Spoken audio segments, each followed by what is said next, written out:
চিংড়ি মাছ হতো, ভুরি চিংড়ি হতো, মানে কাঁচা মাছ জাতীয় লাল চিংড়ি সব কিছু মাছ বেশি হতো। এখন সব কিছু মাছ কম হচ্ছে, ইলিশ মাছও কম হচ্ছে, সব কিছু মাছ কম হচ্ছে। কারণটা নদীতে মাছ পাওয়া যাচ্ছে না।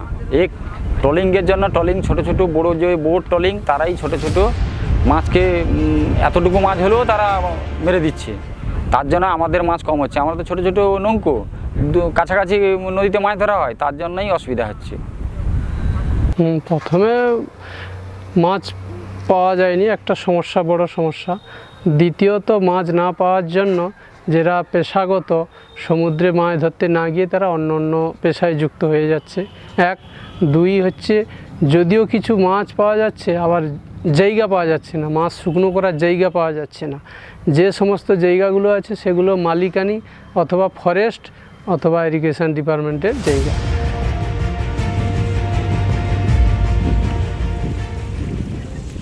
আমাদের তো জীবিকা নদীতে, আর এখন আজ 10 বছরখানে মাছ এত কম, মাছ তো পাইনি। সংসার চালানো প্রচুর সমস্যা। তারপর যে এখন যে ঘেরি হয়েছে, বাগদা ঘেরি, আমরা যে যে ছোট ছোট যে বাগদা মিন ধরা হয়তো, সে জল মানে এক মানুষ পর্যন্ত যে ফিশারির জল ছাড়ে, তো সে জল যদি পায়টায় লাগে মানে বিড়বিড়া ইয়ে হয়ে যায়, আঁচড়িতে আঁচড়িতে। আর অনেক দূর পর্যন্ত মাছ থাকে না। আর এখন এমন সমস্যা হয়েছে, ছেলেরা ফাঁকায় চলে দেওয়া হয়, মাছ টাছ তো নেই একবারে।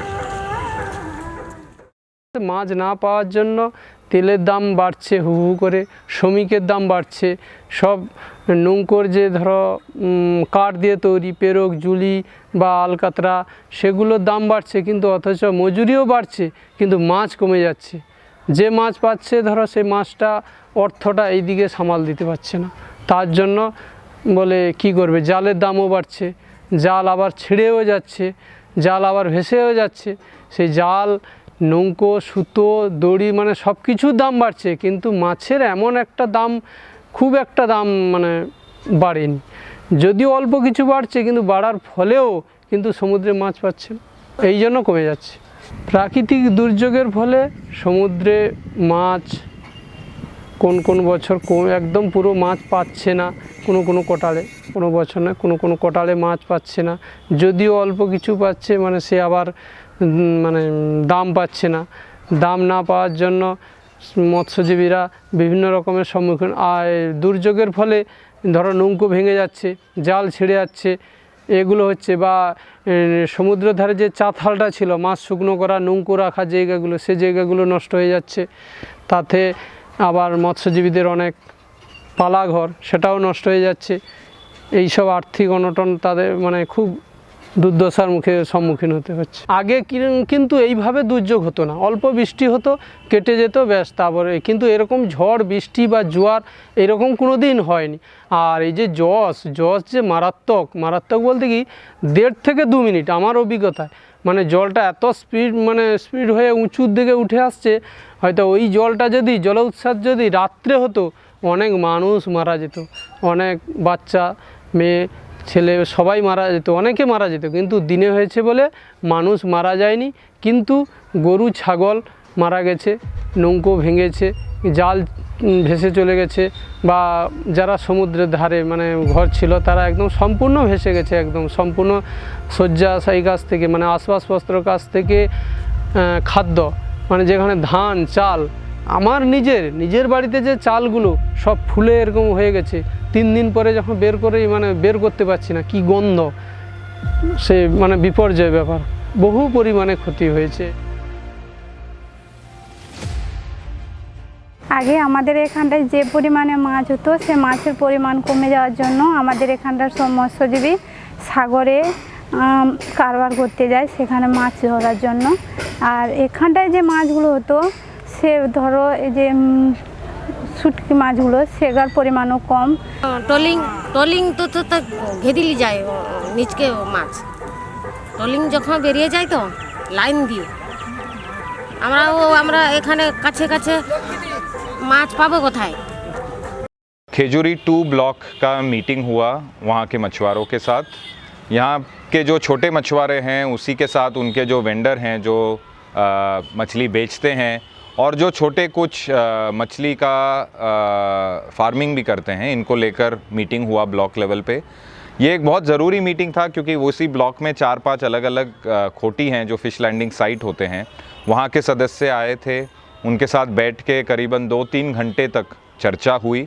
उस चर्चे में प्रस्तुत थे खोटी मत्स्यजीवी यूनियन के लोग, दक्षिण गंगा मत्स्यजीवी फोरम जो राज्य स्तर का यूनियन है और जो इस डिस्ट्रिक्ट का यूनियन है पूर्व मेदिनीपुर मत्स्यजीवी फोरम, इसी के सदस्य और ब्लॉक लेवल के मेंबर्स के साथ कल की मीटिंग हुई। मीटिंग के डिस्कशन के वक्त बहुत कुछ अहम मुद्दे हमें सुनाई में आए। इसमें जो मुद्दे हैं कुछ तो सरकारी मुद्दे हैं, जैसे मछुआरों को आईडी कार्ड मिलना, जो उनका बायोमेट्रिक आईडी कार्ड होता है वो उन्हें नहीं मिल रहे हैं।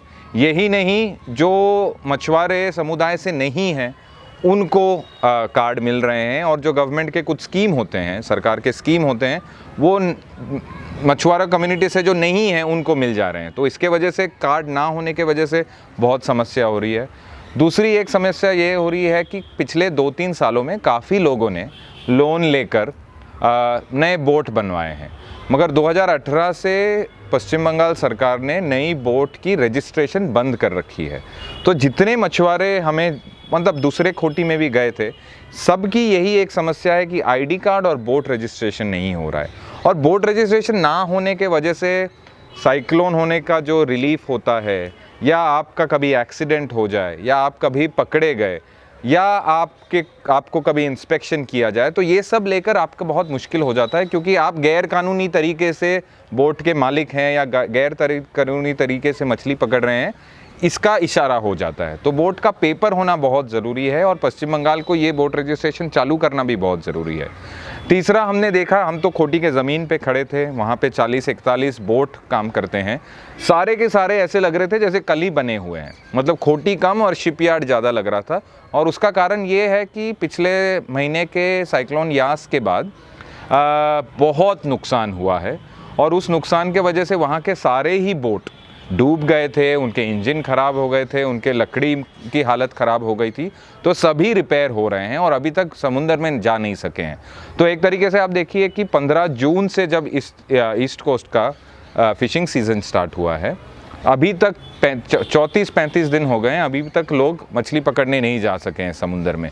तो लोगों की हालत साइक्लोन के वजह से, घर, ज़मीन, रास्ते, खोटी ये तो गए भी हैं, मगर अभी भी उसका असर रोज़ कमाई ना होने पे उनके सर पे आके गिर रहा है। ये एक बहुत लोगों को मुश्किल हो रहा है रिलीफ पाने में। और इसी के साथ खोटी ज़मीन, जो इंफ्रास्ट्रक्चर प्रोजेक्ट हो रहे हैं, ताजपुर में पोर्ट बन रहा है, कहीं टूरिज़्म हो रहा है, यहाँ पे वो सब को जोड़ने वाला है कोस्टल हाईवे जा रहा है और वो कोस्टल हाईवे बिल्कुल खोटी के ज़मीन के ऊपर से जा रहा है। तो ये जो ज़मीन है खोटी का, यहाँ से गांव के लोग खोटी तक जाके वहाँ मछली सुखाना, बोट को लगाना, उसका रिपेयर का काम करना, नेट बनाना और वहीं से अपनी जीविका का पूरा ही तरीके से उनका काम वहीं से होता है। तो वो खोटी का ज़मीन जब चले जा रहा है, वो खोटी किसकी है, वो ज़मीन किसकी है, वो सरकार की है या मछुआरों की है या कोई ज़मींदार की है, ये सब लेकर भी बहुत मामला है। तो इसको भी लोगों ने बहुत ज़रूरी तरीके से बताया।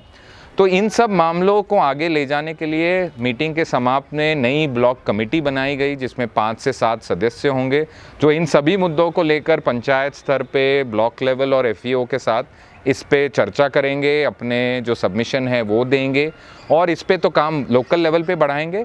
बट उसी के साथ क्योंकि वहाँ पे उपस्थित राज्य और डिस्ट्रिक्ट के स्तर के भी लोग थे, तो मिलकर इसको अलग अलग लेवल पे काम बढ़ाने का आगे निर्णय किया गया कल।